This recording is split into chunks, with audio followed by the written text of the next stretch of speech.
Long ago in a quiet valley called Silver Hollow there lived a widow named Margaret and her 3 daughters. The eldest was Eleanor, proud and graceful, who loved silk gowns and dreamed of grand estates. The second was Charlotte, clever and ambitious, who longed for fine jewels and city life. The youngest was Lily, whose beauty was gentle rather than dazzling and whose heart was softer than spring rain. One evening as snow drifted against the cottage windows, the sisters spoke of marriage. "I will marry no one less than a governor," Eleanor declared, adjusting her satin sleeve. Charlotte laughed lightly. "Then I will marry no one less than a wealthy senator." Lily, who was mending the fire, smiled. "Titles do not matter to me. I would marry even the crimson stag who roams beyond the whispering pines." Her sisters gasped. "Do not speak of that creature," Charlotte snapped. "He is cursed." But Lily only smiled.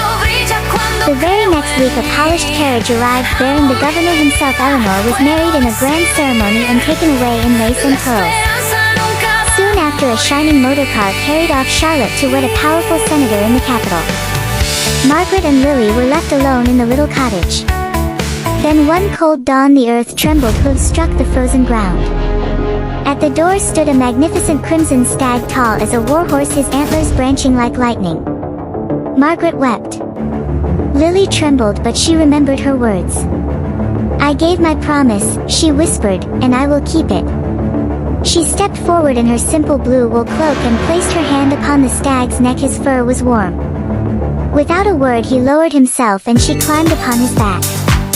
They traveled through snowy forests, across golden plains, and over rivers shining like glass. The stag moved gently, always choosing the safest paths. When hunger weakened Lily, the stag spoke in a low, calm voice. "Touch my right antler for bread, touch my left for water, keep what remains for tomorrow." Though frightened, Lily obeyed and found warm cornbread and sweet spring water waiting for her. She began to trust him. One afternoon she noticed he limped. A shard of black stone had pierced his hoof. Lily knelt and carefully removed it. The forest shimmered. Before her stood a tall young man with chestnut hair and storm-gray eyes. "I am Prince Rowan of Briarcrest," he said urgently. "You must not show me kindness too soon. My curse binds me still." In a blink he was the stag again. At last they reached a hidden valley where wildflowers glowed like lanterns. The stag transformed once more into Prince Rowan. "I must fight the sorceress who cursed me," he said. "Sit upon that stone and do not move. If the sky turns blue, I live. If it turns red, I am lost."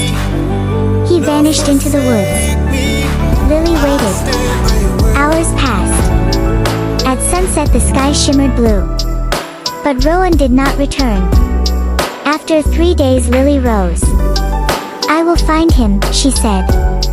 Her search led her to a towering ridge of crystal clear stone too smooth to climb. An old ironsmith in a nearby mining town offered her help. "Work beside me 7 years and 7 days," he said, "and I will forge boots that grip glass." Lily worked without complaint, hauling coal, shaping iron, and scrubbing soot. Her gowns were replaced with simple work dresses and sturdy gloves. At the end of her labor the ironsmith gave her silver-gray climbing boots etched with tiny stars.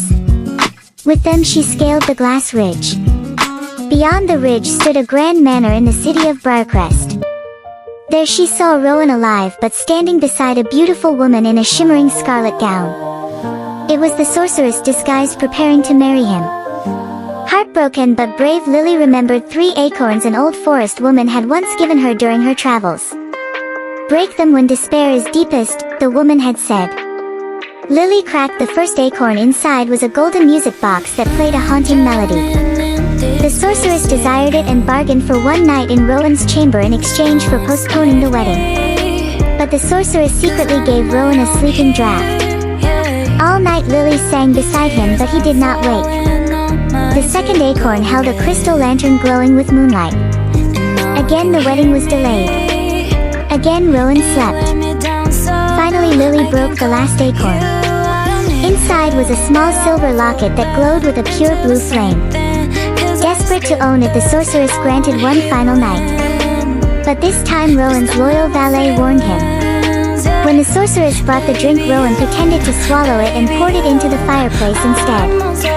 That night as Lily sang softly in the candlelight, Rowan opened his eyes. He knew her voice. the forests, the valley her kindness. He pulled her into his arms and the sorceress's spell shattered like glass. The wedding decorations remained but the bride changed. Before the gathered nobles of Briarcrest, Rowan married Lily of Silver Hollow, dressed not in jewels but in a simple white gown with wildflowers woven in her hair. As for the sorceress, her power faded with the dawn and she fled beyond the mountains, never to return. You love me. I love you.